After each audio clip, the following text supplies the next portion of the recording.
Hello, everyone. Just checking in with you at the beginning of week 10. I hope everyone is doing well. And so, a couple of things. First, I posted your grades and feedback for the American Revolution assignments. So, make sure you take a look at that and let me know if you have any questions. And this week, we are going to be continuing on with the 1800s. And the 1800s is really one of my favorite time periods to talk about, and primarily because there's so many changes happening in America at that time, and not all of them positive changes, but changes nonetheless. So it's really interesting to see how America really you start to really see changes in really all aspects of American life. Like I said, some for the good, some not so much.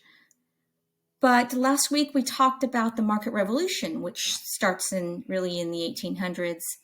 So we primarily talked about economic changes and social changes as it related to economic changes during that time period. And we're going to continue to see changes. You're going to see the abolitionist movement, the temperance movement, the women's rights movement, the Civil War, Reconstruction. And I divide this course into themes. And particularly, you'll see everything divided. As you've known throughout this course, everything's divided into themes. And the 1800s is going to be no different. But even though I've divided them into different separate themes, they all are really happening at the same time, or they're overlapping at the same time. So just keep that in mind. This week, I'm going to be talking primarily about the Jackson Age and political changes and the evolution of political parties. Some of this is really foundational, so I want you to really keep it in mind, kind of stick a pin in it for later discussions.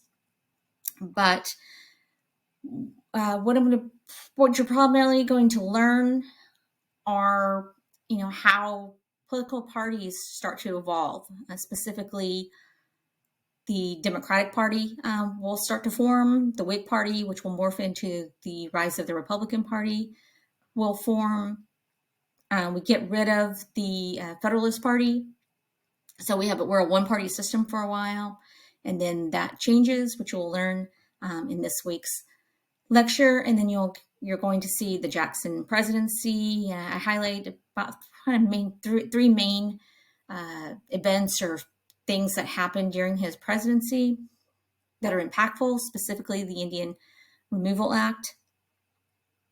And then I also talk about blackface and minstrels and how that really influences the views of Americans of Black people and how they're depicted, and how that relates to who's included in voting and who's not, and kind of basically a rationalization for that. And that will have its that you will see that later on in legalized segregation, particularly Jim Crow laws, and later, which we don't get into a lot in this class. You will primarily because we end in Reconstruction, and you'll get a lot of that in the second half of this class. But we do talk about it some. So lots of stuff going on.